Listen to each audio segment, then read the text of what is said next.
Bom, aqui nessa aula a gente vai estar vendo a resposta de frequência de algumas caixas de som, para a gente ter uma noção. Sobre a aula anterior, quando a gente calcula aqui a distância crítica, né, é, considerando um determinado ângulo de cobertura, que a gente viu lá, o site que a gente usa para descobrir ali o Q, daquela cobertura horizontal vertical. E a gente pega aqui essa distância, e considerando esse ângulo, a gente pode estar vendo nesse site aqui, ó. Entrando nesse site, a gente clica aqui em Size. Aí aqui a gente coloca o ângulo. E aqui a gente coloca a distância. Seria o resultado aqui desse cálculo aqui. E dessa forma a gente vai descobrir esse tamanho, a distância aqui entre C e D. Para a gente ter uma noção ali do quanto de som direto eu vou ter de cobertura ali dentro daquele recinto. Aí a gente clica aqui em calcular e aqui já dá essa distância em metros entre C e D. Seria de 8,28 metros. Bom, antes de a gente olhar um pouco a resposta de frequência de algumas caixas de som, eu vou estar falando um pouco sobre a faixa de inteligibilidade. Aqui nesse site, tem esse artigo aqui bastante interessante. E aqui nesse gráfico ele mostra o quão importante é essa faixa de frequência para a inteligibilidade. A gente vê aqui que entre 1000 a 4000 Hz é a principal faixa para a inteligibilidade, com a porcentagem mais alta em 2 kHz, na região de 2 kHz.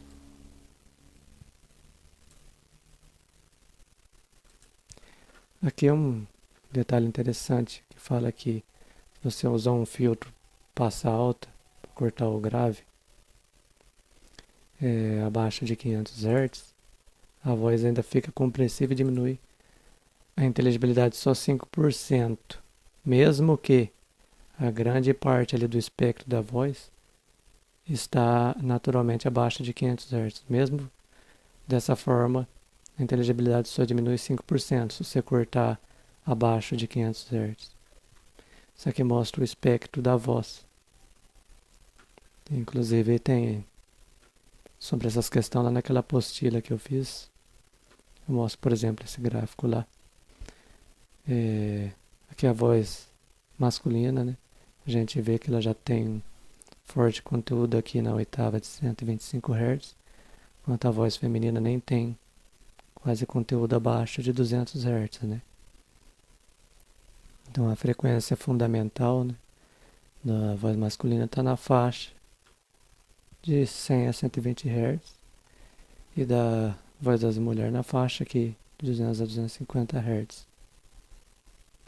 Então o homem tem a voz mais grave e nota que o SPL dessas vozes eles têm o maior conteúdo aqui abaixo de 630 Hz, né? Aqui, ó, 630 Hz.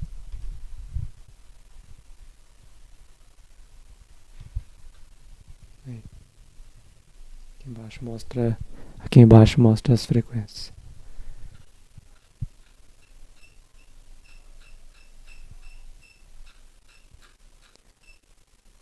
Outro gráfico interessante é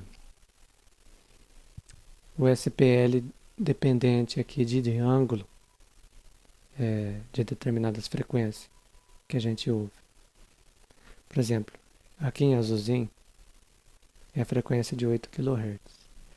A gente vê que de frente, aqui a 0 graus, se a caixa estiver aqui, a gente vai ouvir esse som mais alto do que, por exemplo, se a caixa vem de lado, 90 graus.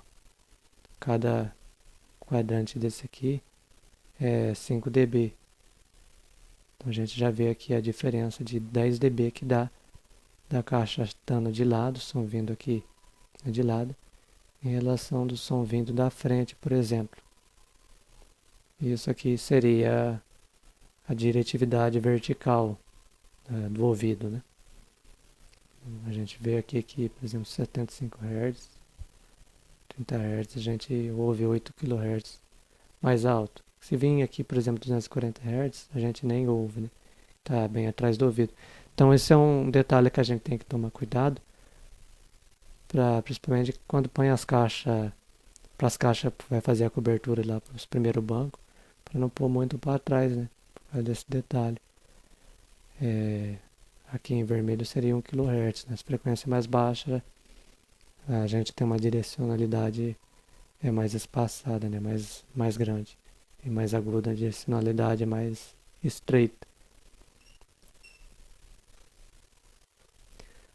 Bom, sabendo disso, que o que importa para nós é entre 1 a 4 kHz, quando a gente vai fazer um alinhamento, lembra bem disso aí, quando for fazer um alinhamento, focar principalmente nessa região de 1 a 4K.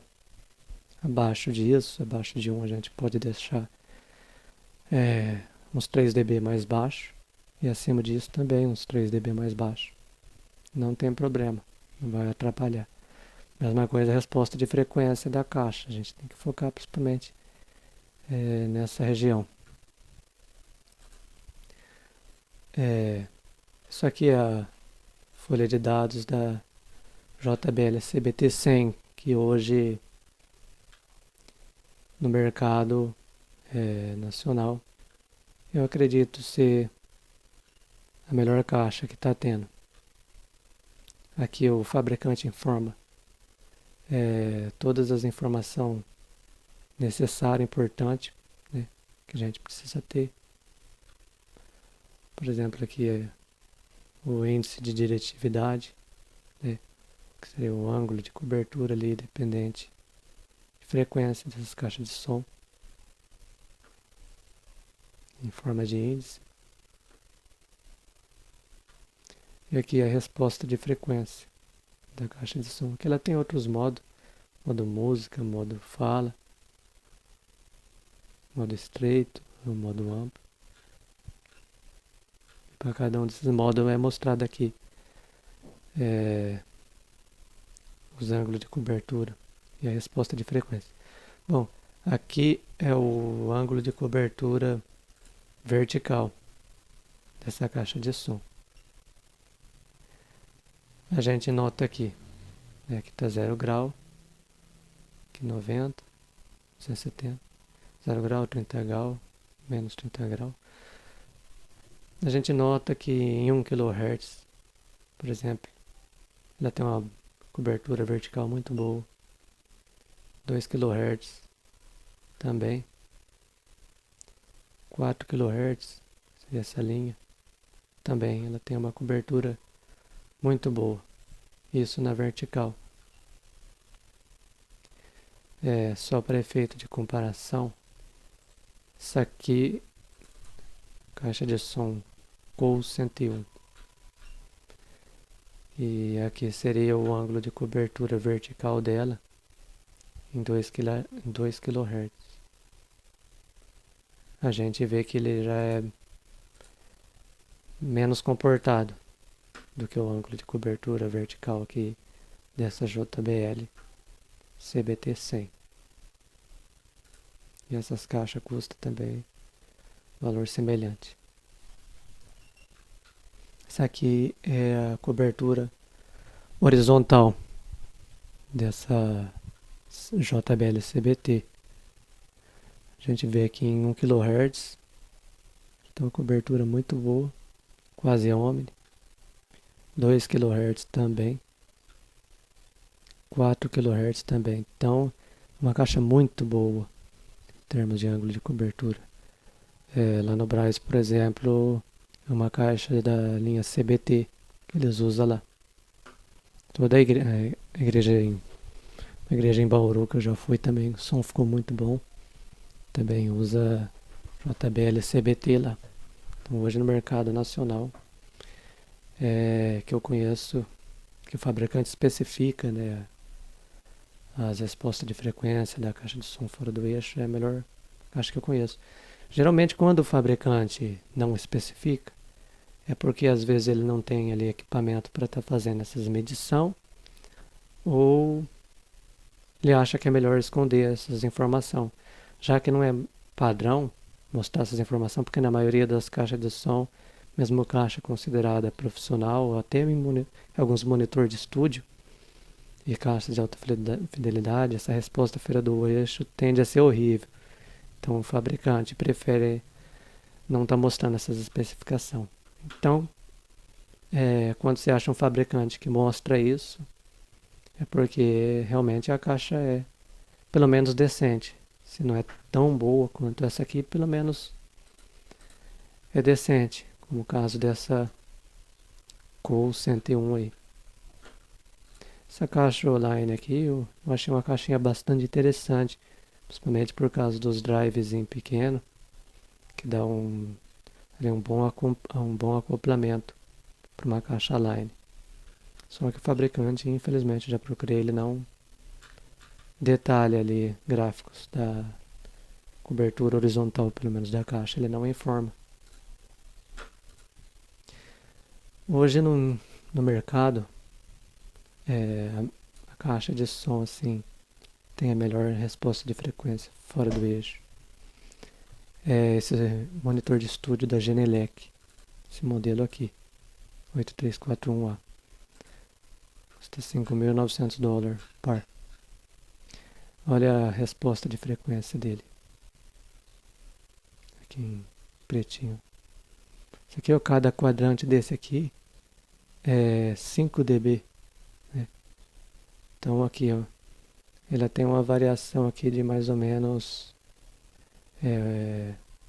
1.8 a menos 2.2 dB. Né? Que é uma variação muito pequena. E hoje a caixa no mercado aí com a melhor resposta de frequência mais plana.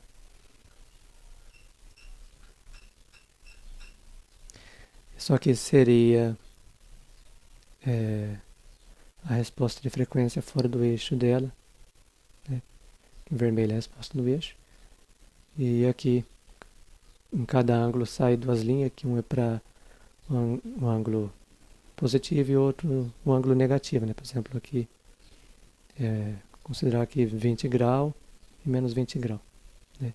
Essas duas linhas bem próximas. Porque de um lado para o outro praticamente não muda muito. Eu estou mostrando isso aqui porque, olha aqui, isso aqui é o SPL horizontal dela. Agora repara o SPL vertical. Como que praticamente não tem muita diferença.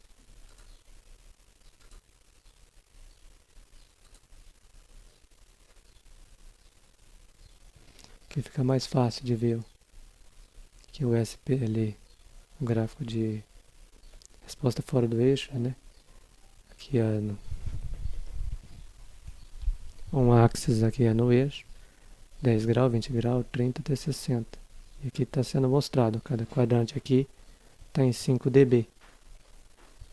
Então ela é muito comportada. E o SPL vertical e horizontal não muda muito.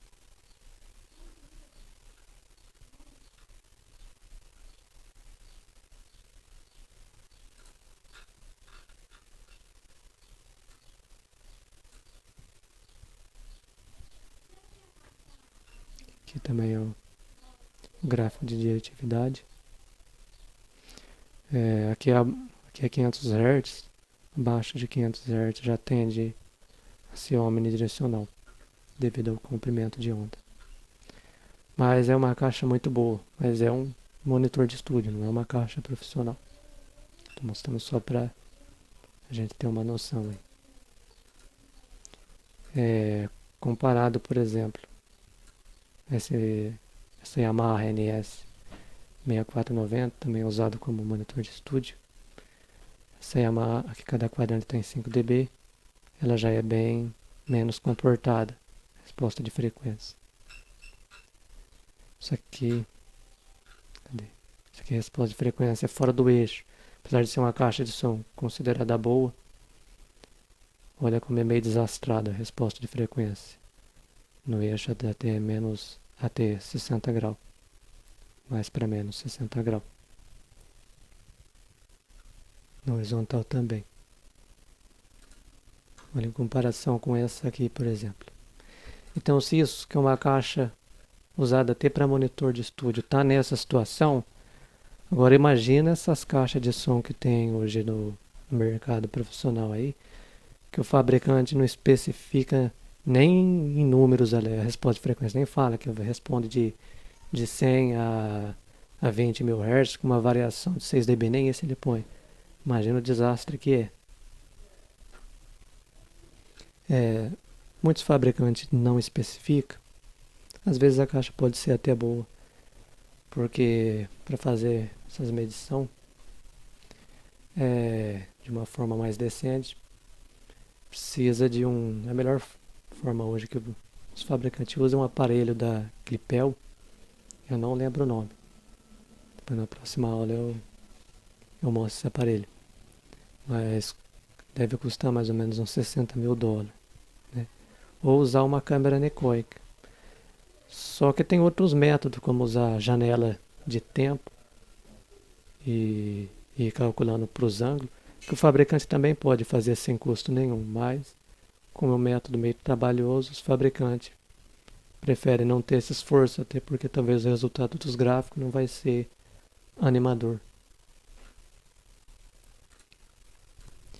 O aparelho chama Clipel NFS, esse aparelho aqui. Faz um monte de medição dentro de poucos segundos e gera tudo esses gráficos aqui. Esses gráficos aqui a pessoa fez usando esse aparelho da Clipel.